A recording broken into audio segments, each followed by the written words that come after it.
Hello friends, welcome back. दोस्तों, आज के इस वीडियो लेक्चर के अंदर हम लोग ग्रुप डिसीजन मेकिंग को डिस्कस करेंगे। ग्रुप डिसीजन मेकिंग क्या होता है, ये क्वेश्चन दोस्तों बार बार शॉर्ट क्वेश्चन में पूछा जाता है। अपने लास्ट वीडियो लेक्चर के अंदर हम लोगों ने ग्रुप बिहेवियर के बारे में डिस्कस किया था और उस वीडियो का लिंक डिस्क्रिप्शन बॉक्स में होगा। तो चलिए स्टार्ट करते हैं। दोस्तों, ग्रुप डिसीजन मेकिंग, जैसा कि यहाँ पर आप नाम से ही पता चल रहा है कि ग्रुप क्या होता है। ग्रुप आपको पता है ना कि ग्रुप पता है ना कि 2 और more people constitute a group. ठीक है, 2 या 2 से ज़्यादा लोग मिलकर के क्या बनाते हैं, ग्रुप को बनाते हैं। तो यहाँ पर देखो कि जो ग्रुप डिसीजन मेकिंग का मतलब क्या है कि ग्रुप के अंदर जो भी डिसीजन मेकिंग लिए जाते हैं, जो भी अभी तक हम लोगों ने जैसा पढ़ा था ना, इंडिविजुअल डिसीजन मेकिंग क्या होता है। लाइक जो पर्सनल व्यक्ति अपना डिसीजन लेता है तो उसको क्या हम बोल सकते हैं, अपने लाइफ से रिलेटेड हम लोग डिसीजन जो होते हैं वो क्या लेते हैं, पर्सनली लेते हैं। बट अगर जब भी हम कभी ग्रुप में काम करते हैं ना, कभी भी ऑर्गेनाइजेशन में काम करते हैं, तो हम लोग क्या लेते हैं, ग्रुप डिसीजन मेकिंग लेते हैं। तो चलिए स्टार्ट करते हैं। यहाँ पर देख लो इसकी थ्योरेटिकल जो भी बहुत ही सिंपल सी डेफिनेशन है। और ये जितना भी टेक्स्टेड एरिया है ना, ये दोस्तों आपको इसका पीडीएफ का लिंक डिस्क्रिप्शन बॉक्स में मिल जाएगा। ठीक है, तो चलो यहाँ पर देख लो कि group decision is an essential part of modern management. ये जो मॉडर्न मैनेजमेंट है उसका एक बहुत ही इंपॉर्टेंट पार्ट है। ग्रुप डिसीजन मेकिंग आपको आना चाहिए। फिर decision making is also a part of our daily life. जो डिसीजन मेकिंग है वो हमारी डेली लाइफ का एक बहुत ही इंपॉर्टेंट पार्ट है। ठीक है, जैसे आपको पता है कि हम लोगों को डे टू डे अपनी लाइफ के अंदर जैसे बहुत सारे ऐसे चीज़ें आती हैं, बहुत सारे ऐसे सिचुएशंस आती हैं जब हमको किसी एक डिसीज़न को फॉलो करना होता है। ठीक है, लेट्स सपोज कि अगर किसी ग्रुप के अंदर हमको डिसीज़न लेना है, कोई भी ग्रुप है उसके अंदर हमको डिसीज़न लेना है, तो अभी हम क्या करेंगे, हमारा वो पर्सनली इंडिविजुअल डिसीजन नहीं होगा। वहाँ पर सभी लोगों की, सभी मेंबर्स की जो भी एग्रीमेंट से ही उस डिसीज़न को लिया जाएगा। ठीक है, तो वहाँ पर ही ग्रुप डिसीजन मेकिंग इस वजह से उसका नाम पड़ा है कि एक तरीके की मीटिंग होती है। देन मीटिंग में जो भी डिस्कशन होता है उसके अकॉर्डिंग जो भी कंक्लूजन निकलता है उसके अकॉर्डिंग डिसीजन को लिया जाता है। सो यहाँ पर एक manager life is filled with a constant series of decision. एक मैनेजर की जो भी लाइफ होती है उसमें बहुत सारे डिसीजन लेने होते हैं। जैसे कि सबसे पहले यहाँ पर एक लिखा हुआ है कि वेयर टू इन्वेस्ट प्रॉफिट। सबसे पहला आता है कि आपको प्रॉफिट कहाँ पर इन्वेस्ट करना है। What to do an employee who is always late. उस एम्प्लॉय के साथ में आपको क्या करना है जो कि हमेशा लेट आता है। तो यहाँ पर आपके पास में बहुत सारे ऑप्शन है। या तो आप उस एम्प्लॉय को मोटिवेट कर सकते हो कि जल्दी आने के लिए, या फिर आप उसको थोड़ा डांट सकते हो।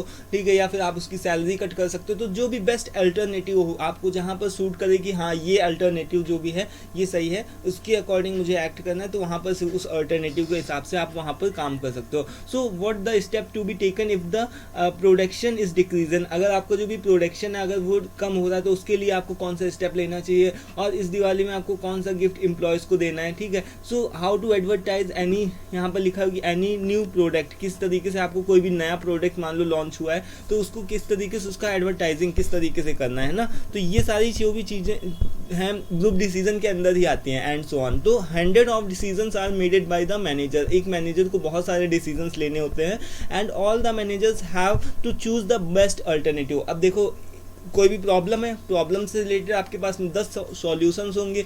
10 लोग बैठ करके ग्रुप में अगर डिस्कस करेंगे कि ये प्रॉब्लम है, कोई बोलेगा कि इस तरीके से सॉल्व कर लो, कोई बोलेगा उस तरीके से सॉल्व कर लो, तो वहाँ पर से जो भी आपके पास में 10 अल्टरनेटिव होंगे ना, अल्टरनेटिव का मतलब समझ रहे हो कि आपके पास में 10 वेज होंगे या बहुत सारे वेज हो सकते हैं एक प्रॉब्लम को सॉल्व करने के। तो उसको उस केस में आपको कौन से अल्टरनेटिव को चूज़ करना है, कौन से बेस्ट पार्ट को चूज़ करना है जिससे आपका जो भी डिसीजन है वो सक्सेसफुली हो, इम्प्लीमेंट हो और उसमें चल करके लोग चीज़ों को फॉलो कर सके। तो actions are usually carry out by the others. जो भी एक्शंस होते हैं वो तो दूसरे लोगों को लेने होते हैं, बट जो एक मैनेजर होता है वो क्या करता है, वो केवल ग्रुप के डिसीजंस को लेता है। So in short we can say that कि decision is a choice between 2 और मोर अल्टरनेटिव्स। तो डिसीजन क्या मतलब है कि आपकी चॉइस है कि एक तरीके की चॉइस। अब लेट्स से कि अगर आपको कोई भी कोर्स करना है ना, 12th के बाद मान लो कोर्स करना है, तो ये क्या आपके पास में बहुत सारे ऑप्शंस पड़े हैं, 2 और मोर वेज है ना, आपके पास में 2 या 2 से ज़्यादा अधिक रास्ते हैं। तो उन सभी रास्तों में से चल करके आप किसी भी एक रास्ते को चूज़ कर सकते हो और वहाँ पर से डिसीजन ले सकते हो। तो यहाँ पर देखो, a decision can be made either alone और इन ग्रुप्स। तो डिसीजन को एलोन मतलब कि एक इंडिविजुअल भी लिया जा सकता है या फिर ग्रुप के अंदर भी लिया जा सकता है। अगर ग्रुप के अंदर लिया जाएगा तो इस बात का ध्यान रखना पड़ता है कि सभी ग्रुप मेंबर्स उसमें हाँ करें, ठीक है, उन सभी की सहमति से, एग्रीमेंट से ही उस डिसीजन को लिया जाए। फिर when a single person make a decision it is called the individual decision making. जब इसको हम लोग ग्रुप के अंदर लेते हैं, ग्रुप के साथ में लेते हैं, तो इसको हम लोग क्या बोलते हैं, ग्रुप डिसीजन मेकिंग, ठीक है। इतना क्लियर होगा। अभी देख लो एडवांटेज क्या लिखा हुआ है। एडवांटेज के अंदर देखो, एक तो आपका सेटिस्फेक्शन आता है। आपकी अगर ग्रुप के अंदर सभी लोग डिसीजन मिल करके लोगे तो अगर मान लो कुछ गड़बड़ हो जाए कल को तो सभी लोग उसके लिए जिम्मेदार होंगे। तो सेटिस्फेक्शन सभी लोगों की सहमति से लिया गया है। फिर पर्सनल डेवलपमेंट, आपका पर्सनल डेवलपमेंट भी होता है। आपको सुनने को मिलता है 4 तरीके के और नए रास्ते मिलते हैं, आपको 4 तरीके के और सॉल्यूशंस देखने को मिलते हैं। जो आपके रिजल्ट आते हैं उसके चांसेस एक्यूरेट होने के बढ़ जाते हैं क्योंकि बहुत सारे लोगों ने उसमें एग्री किया है। फिर देखो easy to solve any problem, और आसानी से किसी प्रॉब्लम को सॉल्व किया जा सकता है। बेटर अंडरस्टैंडिंग ऑफ प्रॉब्लम, आपकी कोई भी जो भी प्रॉब्लम होगी उसको आप अच्छे से समझ पाओगे। Get various ways to solve single problem,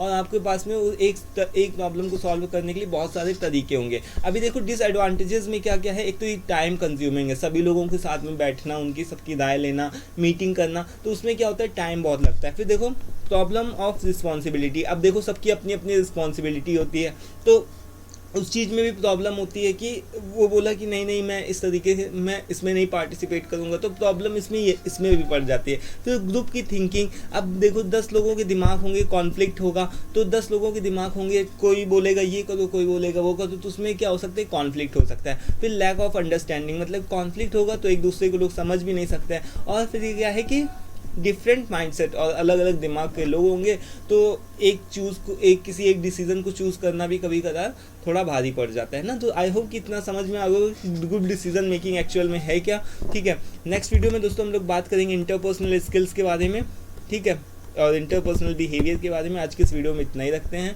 PDF का लिंक डिस्क्रिप्शन बॉक्स में मिल जाएगा। आज के इस वीडियो में इतना ही, मिलते हैं नेक्स्ट वीडियो में। Till then take care, thank you और बाय। दोस्तों वीडियो पसंद आया करो तो उसको लाइक भी कर दिया करो, जिससे मोटिवेशन मिलता है, ठीक है। Thank you once again.